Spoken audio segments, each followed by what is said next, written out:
What's up, you guys? Welcome back to another episode of the Stella Herself podcast. As always, thank you so much for tuning in this week. I'm not gonna lie to y'all, it's not like I've been having a hard week, but I just feel very off. I think it makes a lot of sense if you're feeling, just frazzled, stressed out, anxious, depressed, overwhelmed, and like you can't keep up, because just look at what's going on in the world. That has such a large impact on individuals, and like the greater collective, it's going to affect everybody, obviously some more than others and in different ways. But I think, when there's this vibe of dis-ease, it is going to affect us whether we really even realize it. Like, everything could be okay in our own personal lives, but it's like when there's this collective, something's off, something's going on, there's tragedy, there's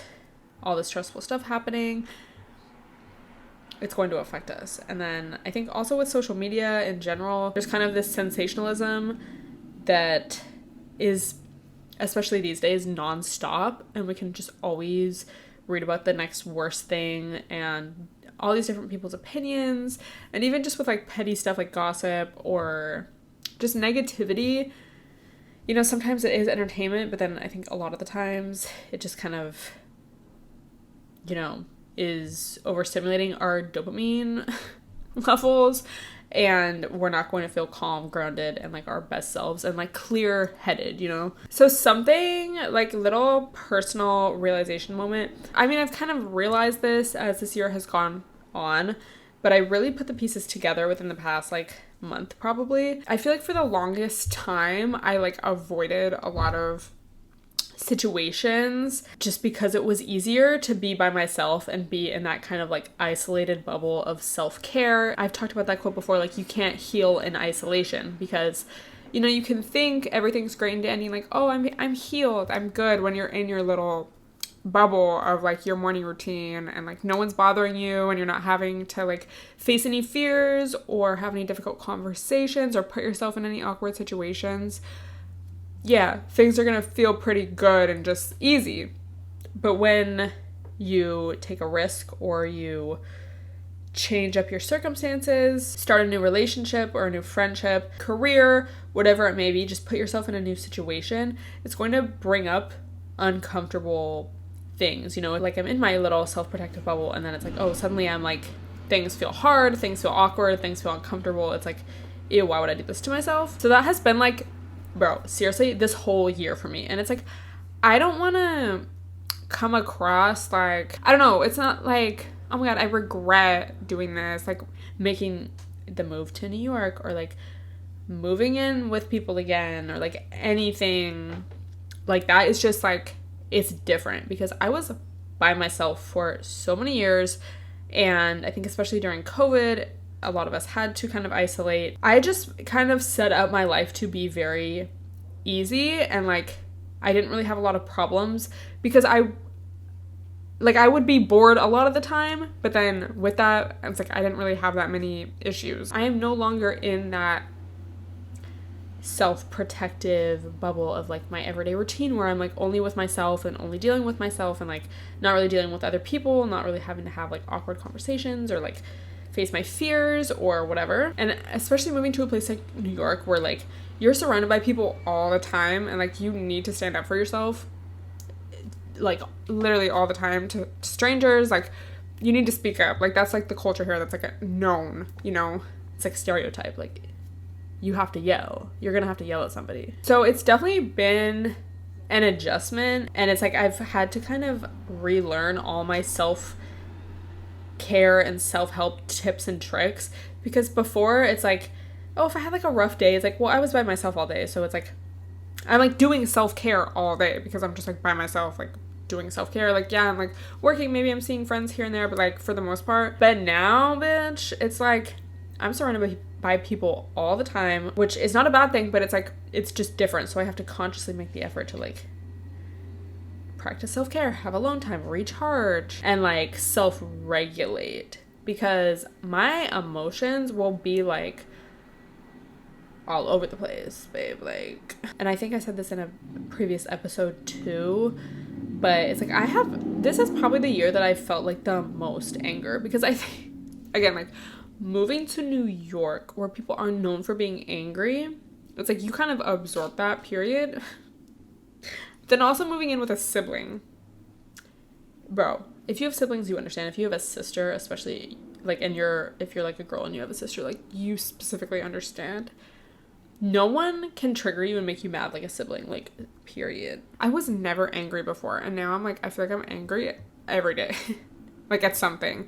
Like, it's not like I'm walking around like angry at the world, but it's like something will make me mad every day. So I'm like, damn, like what happened to me? Like, but then I'm like, okay, obviously this makes sense. Like, this makes logical sense. So yeah, like it's very easy to self-regulate and to practice self-care and to get back to a state of like calm and peace within yourself when you're like in your comfort zone and not really having to deal with anybody and like you're in your house. Like, babe, it's pretty easy. But then when you're in like tough situations or you need to have like an uncomfortable conversation with somebody, or somebody pisses you off, a stranger pisses you off in the street, like it's going to take all the more effort to self-regulate and to get back to like that just regulated state. So it's definitely been overwhelming, and it's like a lot of this is my own like personal issues like that would come up no matter where I was. But then I think also moving here, it's like everyone says moving here is hard, living here is hard, and it's like I get it. So it's like all these things kind of colliding, and so I've just been trying to be really on point with my self-care, and just I think it really starts with mindfulness. Like if I'm starting to feel just like overwhelmed by people and like I'm just not having a good time, or things are just like irritating me a little more than usual, it's like I take that as a sign like, okay, I need to like regroup, recharge, like take some time for myself, set some boundaries, maybe say no to somebody, like cancel plans or say no to plans. Because I like started this week off like great, like I had such a productive Sunday, and I think that really helps set the tone for the week. But and like the past few days were great, but then like today I just woke up and I just I've been feeling like off, and it's like it's been very go. So now it's like halfway through the week and I'm just kind of feeling a little like overwhelmed and like, okay, I just need to take some time for myself, like go to sleep early tonight. I think especially, you know, as we get into the colder months, that is really important to take into consideration as well. Like even more so, start taking your D3, get some, you know, room decor. I got some new candles from Bath & Body Works. They honestly had such a good sale the other day. I'm gonna do a haul on my main channel. But yeah, just doing things that it's going to make you feel good, make you feel cozy. And I think also just keeping in mind that it's okay to not feel okay all the time. And it's just like, it makes sense. You know, babe, we're like all dealing with a lot. And it's like, even if, knock on wood, it's like everything is like good in your life. Like, it's like, okay, I'm not having any immediate problems. Again, knock on wood. It's like, the world is still kind of falling apart. Like the US is still kind of falling apart before our very eyes. And it's like, a lot of things are just very shaky, you know, overall. So it's like, obviously that's going to affect us.